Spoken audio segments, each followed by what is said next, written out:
Every program must have input, process, and output. For output, system.out.print. So this is for the output. We have two versions, println and a print.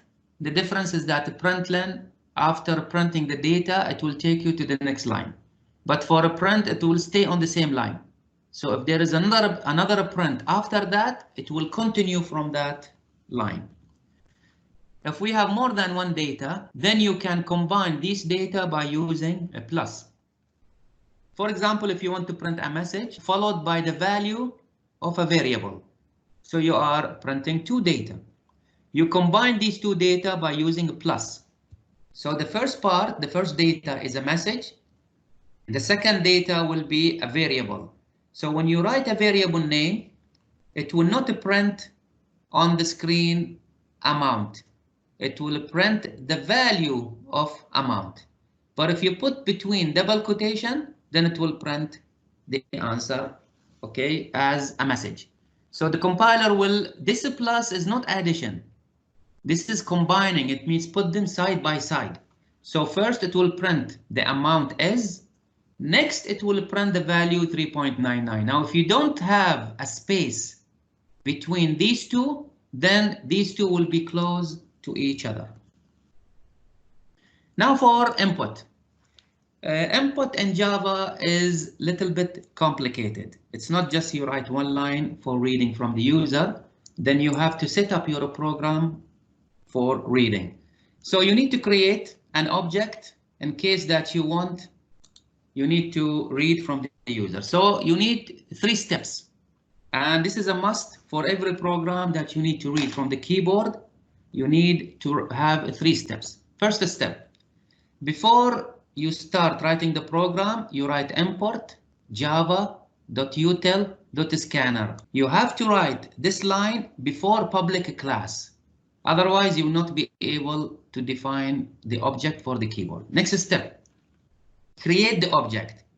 To create the object, you imported the definition for scanner. CS is capital letter. So you'd write scanner as capital letter. You put the name of the keyboard. You can write it keyboard. You can write it input. You can write it N. So this is a variable name. This is the data type. This is the variable name. And this is the value. Remember, for defining variables, you need type. You need variable. And if you know the value, you just put equal and put the value. Now the value is all of this.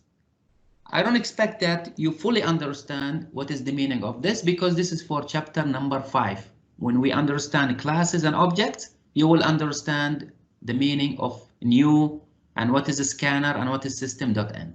For the moment, just remember, if you want to read from the user, then you have to write import java.util.scanner before the program, before the class, and inside main, or maybe inside the class, doesn't matter. But if you define it inside main, you use it inside main. You write this line before reading. Now how to read? After you define the variable, which is called keyboard, by the way, you can call it input, kbd, input, n, just name it anything you like. But now it is called keyboard.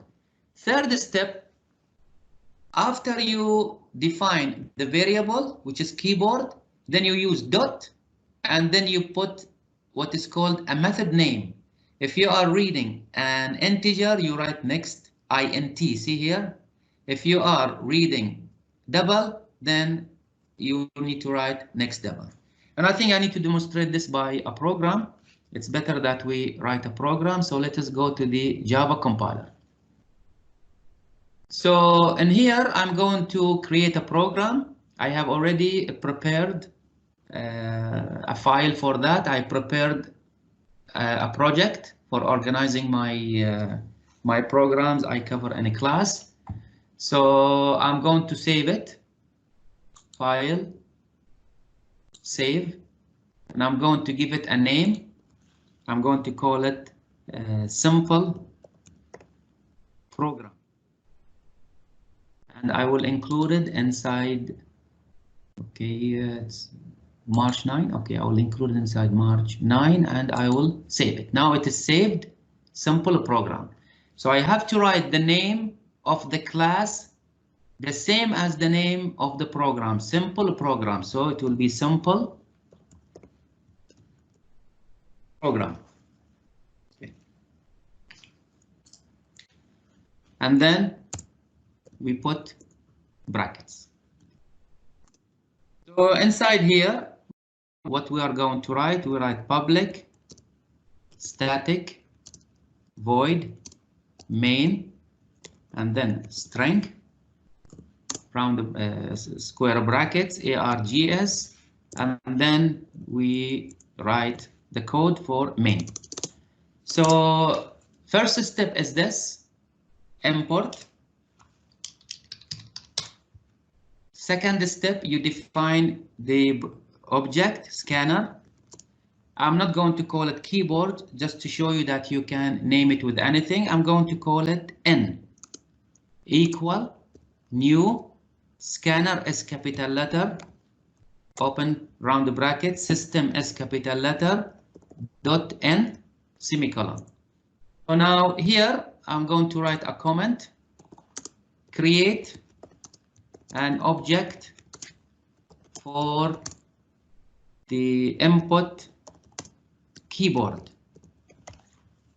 So we are going system.n is for the keyboard.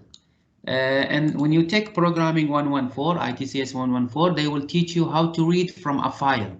So you will change this one into the name of the file. So this will be just like a universal for any input device. So to read from the user, we are going to read an integer. First, we need to define that integer. So integer, I'm going to call it number. And then we use the name for the input n dot, and then we write next int because we are reading an integer. Okay. Then if I want to see what is the answer that I'm getting from the user, then we write system.out.println. You have entered, and then we write the message here, which is the number that we have written from the user called number. So this is all what we are going to write. So we need to compile the program and see the results. So first we will create an object for reading, and we will print a message, and then we read from the user, and then we write whatever the user has entered. So compile. So there are no errors, operation complete. And now we need to run the program. Now it is running. See the message below? It says, please enter a number. This is because I have used system.out.println. Please enter a number. There is a println, so it will go to the next line. I will start typing. I will give 34. When I press enter, now I'm waiting because I am running this command. And this command, next int, it will pause the program. So the program will wait for the input. So if you type 34, press enter. So you have entered, and this is the message appeared. You have entered 34. Be careful when you input a number, you define an integer. So if you try to give, let's say, float as an example, you will get an error. See, you are getting an error because it is expected that the user to input integer, but the user has typed double. Also, so if you run it again, if you try to put something like A3, this is not an integer. Also, you will get an error, okay, from this operation. Let's go back. So these are the 3 steps that you need to write before you read any input from the user. So you need to prepare your program for input. So what are the methods that we are going to use? I mean, the methods for the input here. See, when you define your object, scanner, keyboard, then what are the methods that you can use for input? Integer is next integer. So this is a table. If you use next, then next is used for reading single word. So a single word, if you want to read word, one word only, then you use single word if it is a string. If you want to read a complete line, then you write next line. So here you are going to read complete line. Here are the methods for the other data types: next int, next double, next float, next long, next byte, and next short.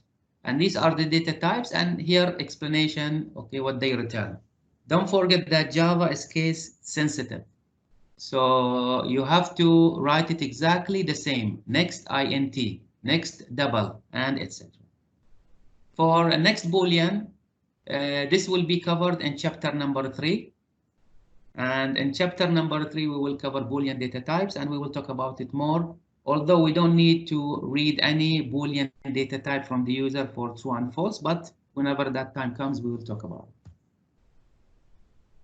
Here is an example of writing a complete program to show you the process of input, process, output. And here we will talk about design analysis of a program. So how you analyze your program before you write the commands to solve the problem. This is the problem. For the problem, you need to identify what is input. You need to know what is the process, what you want to do exactly with the input. And then you need to know what is to show to the user. So when I explained that in a class, when I said programming involves programmer, user, and the computer, so the programmer will write the steps to coordinate the communication between the user and the computer. So the computer will ask the user for data, the computer will do the calculation, and then give the result back to the user. So we need to know from the problem what is the input, and then what is the process, what we want to do with the input, and what is the output, what is the result that we need to show on screen. So let us take this information from the program. Write a program that reads 2 integers from the user. So reads 2 integers from the user. So the input will be 2 integers. So we know now from the beginning that the program cannot run or cannot work if these 2 input are not given by the user. So we need 2 integer input. And then prints. So this is what's supposed to be as an output. So prints what? Prints their sum. Their sum means the addition. So we know now the addition, summation is the process. So the program will work as follows: read 2 integers, add the 2 integers, and then print the result. The answer is already on the slide. I have already prepared the answer. So first you put the 4 lines that we need for our program. And then we write our program inside. So you prepare your program for input. So you prepare your program for input. You write import java.util.scanner, and then you define your scanner variable inside. I define the variables before using them. See, I'm already defining the variables. I defined 3 variables: first, second, total, one for the first number, the other for the second number, and finally for the total. So these 2 will be input, and this one will be used for output. Next, we ask the user to give us the data. So enter the first number, the user will respond. Enter the second number, the user will respond. And then we do the calculation, which is writing an equation. Remember, this is not mathematical equation, this is computer. So the one on the right-hand side will be calculated, add the first and second, and then save the answer into total. Finally, you print the total by typing what is first, what is second, and what is total. If you look closely to this sentence, there is a plus, plus, plus, plus, and a plus. So it is combining first data, second data, third data, fourth data, and fifth. So it's combining 5 data. The first one is the name of a variable. Second one is a message. Third one is a variable. Fourth is a message, and last one is a variable. Combined all together, so the answer on the screen will be the first value plus the second value equal the answer.